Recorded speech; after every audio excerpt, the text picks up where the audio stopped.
Welcome to Learners of Electronics and Communication.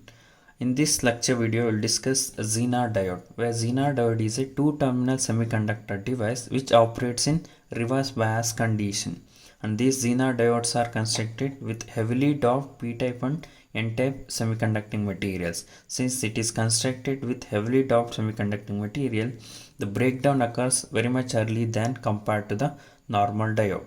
The definition says Zener diode is heavily doped semiconductor device and the breakdown occurs much earlier than normal diode because it is heavily doped.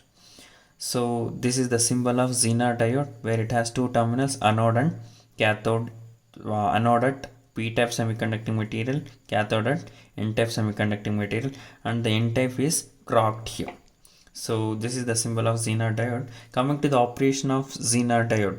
During the forward bias condition, this Zener diode operates similar to the normal PN junction diode. If I am considering the VI characteristics of a Zener diode, during the forward bias condition, Zener diode works similar to normal PN junction diode. That is, till it reaches the threshold voltage, the diode does not conduct. After reaching the threshold voltage, diode starts conducting and it will allow the forward current to flow because of the movement of majority charge carriers. In case of reverse bias condition, during the reverse bias condition of reverse Zener diode, because of minority charge carriers, a small amount of current will start flowing through the diode here. So after reaching the breakdown voltage, this Zener diode starts conducting here. Once the diode gets breakdown at some certain reverse supply voltage, this breakdown voltage is called as Zener breakdown voltage. For this Zener breakdown voltage remains constant across the diode for different values of Zener current here.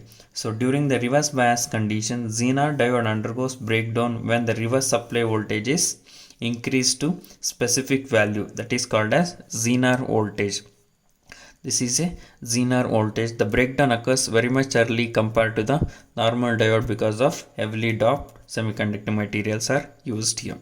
And after breakdown, diode starts conducting. After the breakdown only, Zener diode starts conduct. Zener diode will be in off condition from here to here. Only when it gets breakdown, the diode starts conducting. So this will be called as operating region for Zener diode. After breakdown, diode starts conducting by maintaining constant voltage for different Zener currents. So it maintains a constant voltage for different Zener currents here. The range of breakdown voltage for Zener is from 1.4 volts to 200 volts here. Since the Zener diode maintains a constant voltage across it, this Zener diode can be used in voltage regulator, which is used for maintaining a constant voltage.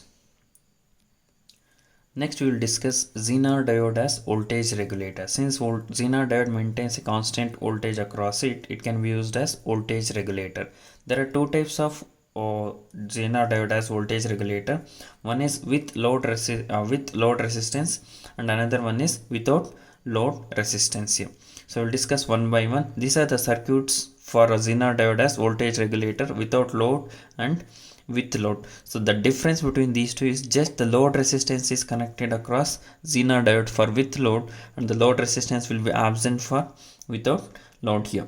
So if I am considering first without load, this is the circuit diagram. First we will connect the supply voltage across the Zener diode, which is connected in the reverse bias condition, positive to negative and negative to positive, and there is a series resistance connected to this Zener diode, which is used to limit the current coming from the supply voltage.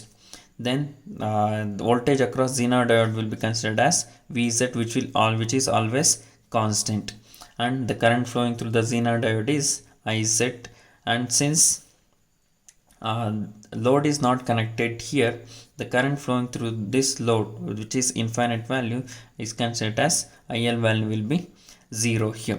If I want to find the parameters here, values of these parameters, so first we'll consider finding the parameters of current here. So by applying KCL at this junction, so current entering the junction is Is and leaving the junctions are Iz and IL. Iz Zener current plus IL. Since IL value is 0, so the series current will be equal to Zener current. IS is equal to IZ. If I want to find the series resistance value by applying KVL to this loop, if I'm starting from here, since I'm traveling from negative to positive, so first it will be, so applying KVL,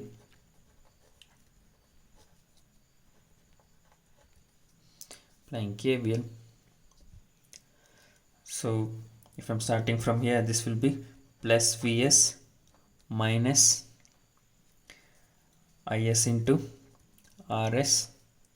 Next, voltage across Zener diode is minus Vz, that is plus and minus, so it will be equal to 0. So since I have to find the series resistance value, Rs will be equal to Vs minus Vz divided by Is. So this is how we are going to find the parameter values here.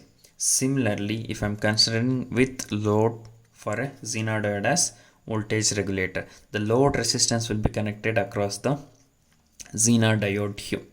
So voltage across this load resistance is considered as V output. So V output will be always equal to Vz because it is connected across Zener diode, which will maintain a constant voltage Vz. That means V output will be equal to Vz here. Again, if I want to find the parameters, to find the load resistance RL value, to find the load resistance, so by using Ohm's law, V output by IL, where V output is nothing but Vz, we can rewritten as Vz by IL. To find the current values here, by applying KCL again here, Is will be equal to Iz plus IL. Again, to find the series resistance value, by applying KVL here, Vs minus Is into Rs minus voltage across Zener diode is Vz is equal to 0, where Rs will be equal to same as Vs minus Vz divided by Is.